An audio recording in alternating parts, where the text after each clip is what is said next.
of 20 to 25 minutes before we rest, because it has been some time. Yesterday we didn't post any video, but tomorrow we'll be seeing how to cover up for the lost moment, because I had done early morning the other day, but yesterday I didn't have that time to do so. So welcome once more to Life Saga TV, and thank you so much for supporting us. We are almost getting to 500 subscribers on this channel, and this is a good move. We appreciate for everything, because it's never easy. It's never easy. And so with the politics getting hot out there, and Vibwanga ODM actually moving out Sifuna from his position, so we are waiting for more. But then there is a shocking video that just has made a lot of people to talk a lot about this. So, of course, social media loves such things. Let's see this. Odinga, Wiper Party leader Kalonzo Musyoka, and DCP Party leader GACHAGUA met at the residence of Machakos Senator Agnes Kavindu during a visit to condole with her over the loss of Hassan Moses Muthama Nduya. The leaders called for unity, urging Kenyans not to allow political differences to divide the country. Maintained that no intimidation or political maneuvering can erase the memory of those who lost their lives during the anti-government protests, saying their sacrifice must not be in vain. Willie Lusige reports. A rare meeting between DCP party leader GACHAGUA, Wiper leader Kalonzo Musyoka, and ODM's OBURU in Machakos raised eyebrows as the three came together during a visit to condole with Machakos Senator Agnes Kavindu. The leaders visited the home of Kavindu, who alongside former Senator Johnson Muthama lost their son Moses Muthama Nduya. As we mourn the departure of our son here, Moses, tuendelee na kuwa nguvu. Tujiwekee nguvu, never give up, never be intimidated. A visit to condole with the bereaved quickly became somewhat political, coming at a time of shifting alliances ahead of the next electoral cycle. Kalonzo urged Kenyans not to allow political differences to divide the country, emphasizing the need to continue fighting for democracy, justice, and good governance. We should never forget where we are coming from. For temporary pleasures, the greater calling is for a country that is democratic. He also defended the youth who participated in the Gen Z anti-government protest, saying the country must not forget those who lost their lives or were injured while demanding accountability. People don't forget these injustices. These injustices cannot be wished away. Kenyans refuse bribery, open day bribery. No amount of bribery can resurrect Rex Masai. The visit came at a time when both the government and the opposition are experiencing changes in loyalties, with the changes expected to be political divide. Willie Lusige, Citizen TV, Nairobi.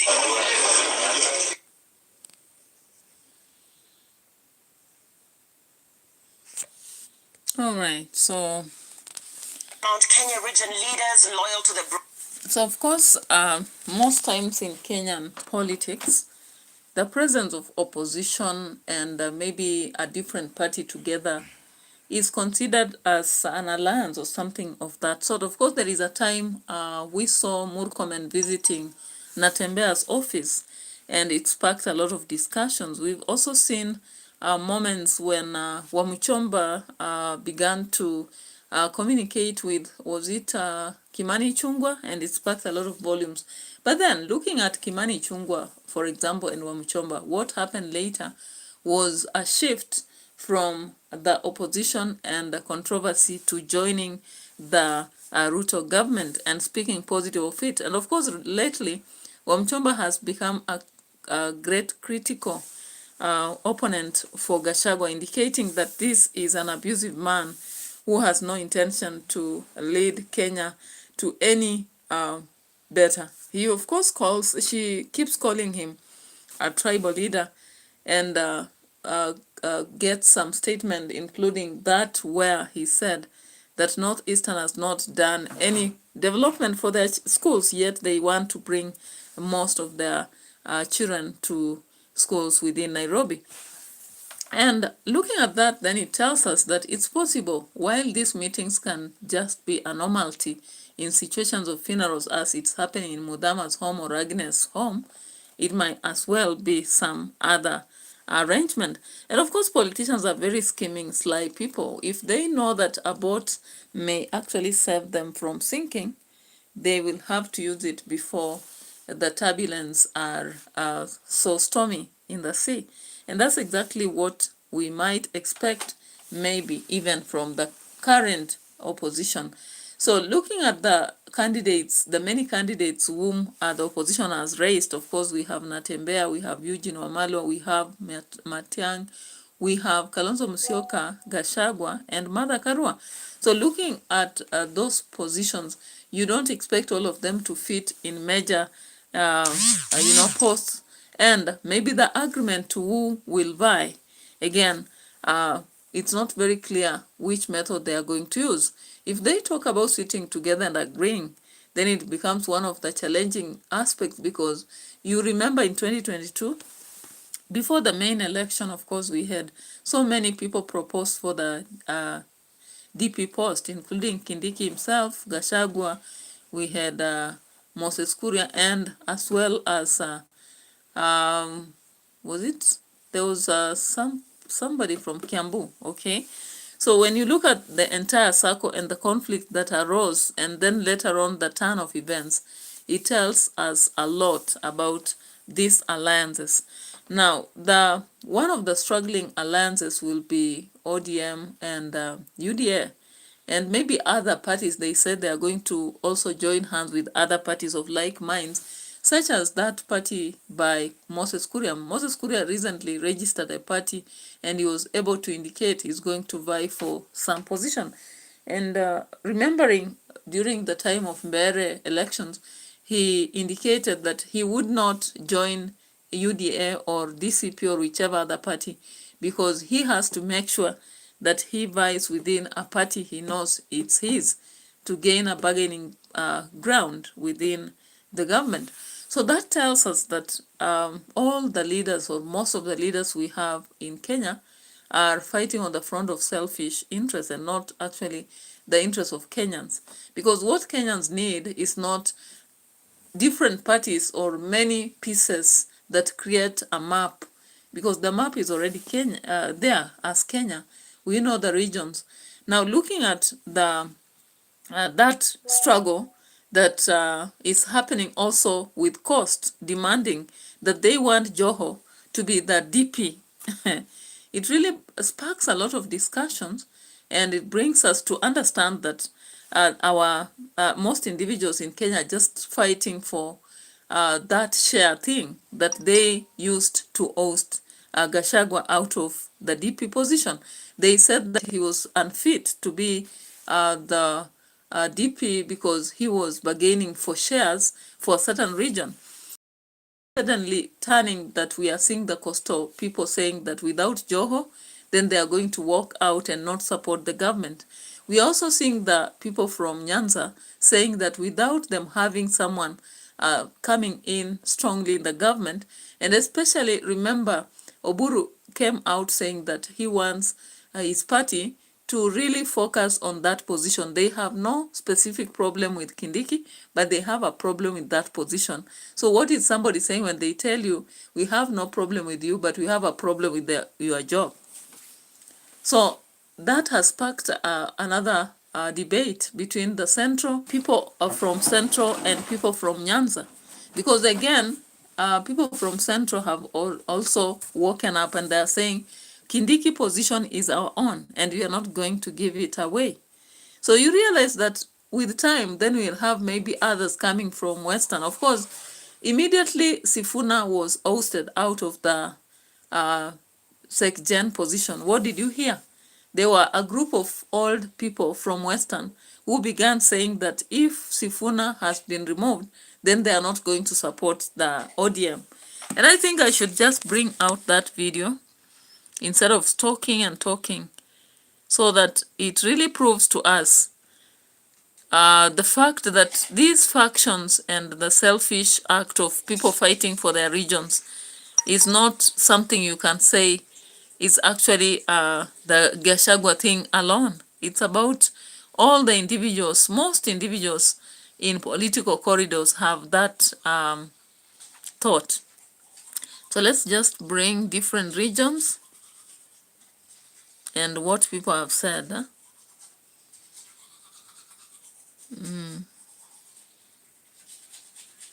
Let's see this. Coastal people should be recognized.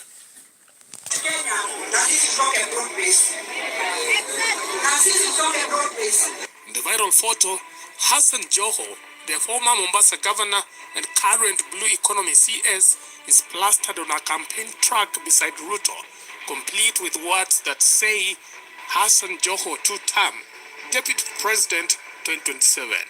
Sisi tulikuwa washirika muhimu wa Raila Amolo Odinga. You see, in Kenya, politics is often announced first on walls, t-shirts, and rear windshields, long before it arrives in party meetings. And this particular slogan is trending at the exact moment ODM's party leader OBURU Odinga has been planning the All right. I have to bring now the people from Central and what they said. There's a sparking discussion here from the people of Central Kenya. They have said they are going to defend Kindiki position. Let's see this. A casualty of the greedy OBURU Odinga, and so with no further ado, let's get after it. But the first reason why Kindiki will be a casualty is because Kikuyu, kwani mimi ni kabila gani? Mimi ni waziri wa serikali ya Kenya, lakini ni Mkikuyu. Amejitokeza akasema chama cha ODM inataka kiti ya naibu wa rais come 2027. Sisi tunataka kuambia namna hii tukiwa hapa katika ikona ya mlima. Chama ya ODM tumekubali, tuko katika broad based government na tutafanya katika serikali ya Mheshimiwa William Ruto tukiwa broad based government, tukuwa tumeshikana kuendeleza umoja wa taifa letu na kuhakikisha kwamba serikali ya Kenya inafanyia wananchi wa Kenya kazi sawa sawa. Lakini Mheshimiwa Profesa Kithure Kindiki, huyo ndiye naibu wa rais wa Jamhuri ya Kenya kwa sasa. Huyo ndiye atakuwa naibu wa rais wa Kenya 2027 kuelekea 2032. Kama ODM inataka kiti ya naibu wa rais, tuko tayari kuwapatia kiti ya naibu wa rais come 2032 wakati Profesa Kithure Kindiki atakuwa rais wa Jamhuri ya Kenya. now in this video I want to look at some of the reasons why Kindiki Listen to that, guys. Listen to that and see why I say that when it comes to leadership, most of the Kenyans actually become very selfish. And we have not even done elections, but they are already saying they are ready to give in 2032, which means leadership is owned in this country. And once some communities begin to have leaders in the front line, they believe that they own certain seats, okay? And that is why it's very dangerous with the kind of politics ODM is trying to create with agreements that are not very clear with this government. But anyway, I wanted to just show something here. I don't know whether I'm getting this video. There's a video yesterday after Sifuna was ousted. There are some elders who came out to say that they are no longer going to support ODM's activities. I don't know whether we can see this. I saw that video.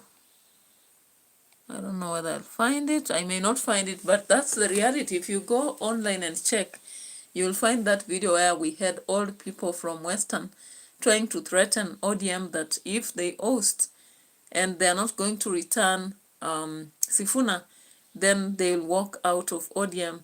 And of course, we didn't just see them alone, but we saw Amisi, we also saw Babu, we also came to see Osoti, among others, threatening the same. Let's just see. I had that video somewhere. I don't know why I can't see.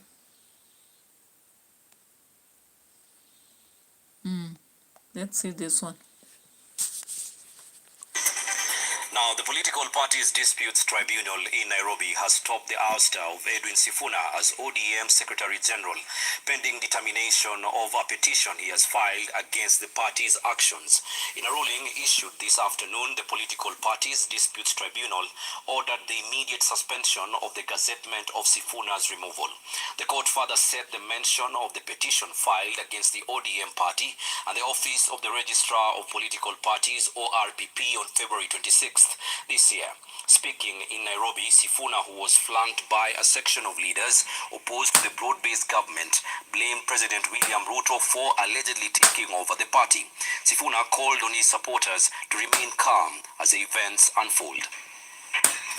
My only cry is that I have refused and I oppose any plans and schemes within the party to support President William Ruto's, because I have held and continue to hold the firm position that this country cannot afford another 5 years of this expensive, divisive, incompetent, and disastrous Ruto misadventure. I remain a loyal member and the duly elected Secretary General of the ODM party. I remain committed to the struggle for a fair, just, and democratic Kenya. I want to call upon the membership of this party to stand firm and resist the efforts by President William Ruto to hostilely take over this party. We will not allow him. The problem in ODM is President Ruto. We are asking President Ruto to let ODM go, let ODM alone. He has not taken it hostage. He is in possession of the party called ODM. That there is no way that illegal office holders can remove a legal office holder, SecGen, from office. When we lost our election in 2013 and the Baba declared democracy is on trial, the ODM democracy is indeed on trial. Alright guys, so I want us to also watch this, and this is the part of the elders. Shanji, KTN, Kilifi County. Now, the recent ouster of Nairobi Senator Edwin Sifuna as the Secretary General of the Orange Democratic Movement has sparked sharp reactions across the political divide, and particularly within the Mulembe Nation. Sifuna becomes the latest high-profile Western Kenya leader to leave a powerful party Secretary General position under controversial circumstances, following in the footsteps of Ababu Namwamba in ODM and Cleophas Malala in UDA. Tonight, questions are emerging. Is this a wake-up call for the Mulembe Nation to unite under one political party to strengthen its bargaining power ahead of 2027? Bramwell Bwire has more details. The ouster of Edwin Sifuna as ODM Secretary General has not only shaken the Orange Party, but ignited debate in Western Kenya about political strategy and unity. Sifuna, known for his sharp communication and firm defense of party positions, now joins a growing list of leaders from Mulembe Nation who have exited influential party administrative roles unceremoniously. Before him, Ababu Namwamba served as ODM Secretary General before a dramatic fallout with party leadership. On the ruling side, Cleophas Malala also lost his position as UDA Secretary General amid internal wrangles. Political observers say the pattern is difficult to ignore. So that is a clear message to leaders, top leaders, that is Musalia Mudavadi, Moses Wetangula, and let's say Governor Natembea, who has ambitions or big ambitions to come together and agree that we as Luhyas have our own political vehicle. We should not always play second fiddle to other tribes in Kenya. The developments have now triggered strong reactions from key Western leaders, many calling for political consolidation. Ile mambo ambayo wamefanyia Sifuna inakwambia kwamba watu yangu usikubali kwenda kwa nyumba ya mtu. Wamechukua Sifuna wametupa nje. Wameweka mama ingine amepatiwa karatasi kusoma akashindwa kusoma. Kwa sababu Sifuna hakukuwa kwa nyumba yake, si ndio? Na tunaambia bwana Sifuna, Kale Babisi, Otos na wengine wote waliokule walio na maono sawa na sisi ya kwamba mtoke huko kama mnafukuzwa. Don't be political IDPs. Sisi tuko na chama chetu, tuko na nyumba yetu, inaitwa DA. However, some factions face that ODM needs to sort out the mess in its house before heading for any pre-election negotiation with other political outfits. Wale wapinzani wa Mheshimiwa William Ruto, mjipange lakini muachane na ODM. Wacha wana ODM wenyewe wa sort out problem yao pole pole. It's an in-house problem. Wasolve problem yao in-house kama ODM. The Western voting bloc remains one of the most sought after in Kenya's electoral arithmetic, but analysts argue that fragmentation across parties often weakens its collective leverage during coalition negotiation. The community will continue to play second fiddle until the community is united. I believe a message is being sent to us lawyers that we are dispensable, and that is why Edwin Sifuna has been thrown to the curb. The big question now is whether Sifuna Kakamega. Well, the scramble for the deputy president's position is officially on, days after ODM party leader Oburu Odinga declared the party's interest in negotiating for the second-in-command position with the UDA party. Yeah, so guys, with these fights going on and Mount Kenya leaders dismissing ODM's demand for the DP position, of course, you are going to see the hardest time ahead. And the rankles will go on, but who is laughing now? Of course, it is President Ruto laughing at the rest of them as they fight over the DP position, forgetting that there is the major position of the president. Years before, people used to fight for the presidential position, and we could see a lot of people coming up to vie for that. But now, it is a long neglected, and only two parties currently are known to be presenting members to that. But the rest of the parties are now fighting for the DP position, and not just rest of parties, but regions. Look at Coast, for example. They are fighting to push Joho into this. Looking at Nyanza, they want Gladys Wanga in that position.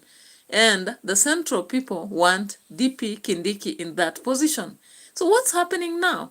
And finally, the president is just laughing with his allies such as Farouk and Sudi. They have no task to offer. All they can do is to sit and watch because they know they have the first fiddle already. And the rest of the positions can be fought for. But at the end of the day, the determiner will be the president anyhow. So let's continue waiting and seeing what is unraveling. But it's a very hard moment as we see what is going on. So let's see for the scramble for the DP slot and the politics, the dismissive politics ahead of Party, the statement has caused a political storm in Mount Kenya region. A section of leaders from the region have now warned that the deputy president position is not up for grabs and ODM should seek other positions, insisting Professor Kithure Kindiki will retain his position. KTN's political affairs reporter Daniel Kariuki now reports.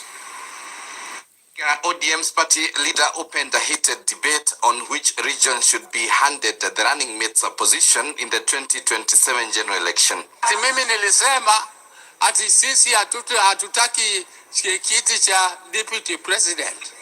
Hiyo kiti ya deputy president ndio tunalenga sana. Hiyo ndio tunalenga. His statement has not gone down well with a section of Mount Kenya leaders. Sisi tuko na kiti. Na kama uko na kitu, huwezi kutafuta ile kitu uko naye. Unalinda ile kitu uko naye. Sisi tunataka ni kitu moja tu peke yake. Mwezi moja, miezi mbili, miezi tatu. Kabla ya confusion ikwishe huko ODM. Wakimalizana vita zao, wakute sisi wote tuko nyuma ya rais na Professor Kithure Kindiki. The seat of the deputy president is not negotiable. It has to remain with Professor Kithure Kindiki. However, should the ODM really insist they have to stay in broad-based government, they want that seat? we are willing to make one very, very simple compromise. We can let them Kithure Kindiki to be in ODM,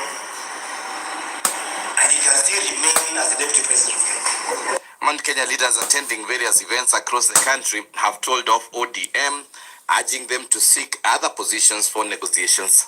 That the president and deputy president positions are not for grabs. Kwa sasa, the seat of Deputy President of the Republic of Kenya, it is not vacant. Professor Kithure Kindiki amekalia hiyo kiti sawasawa, amesaidia rais wetu sawasawa. Wakimalizana vita zao, wakute sisi wote tuko nyuma ya rais na Professor Kithure Kindiki. Sasa hiyo maneno yote wanazungumza huko. Alright guys, so you can see how the battles are very selfish. Actually, whoever said that politics is a dirty game said it right. Did you imagine that this could be the level of fight when Raila Odinga actually died and people were mourning and really pretending to be so much grieved that they would not even imagine whoever could fill the gap. Now currently, everybody is perambulating and hibernating and, vibing, ready to occupy this or that. So anyway, that is the politics of Kenya. Let's meet tomorrow to continue from here. Otherwise, adios. Let me rest. I feel a bit tired.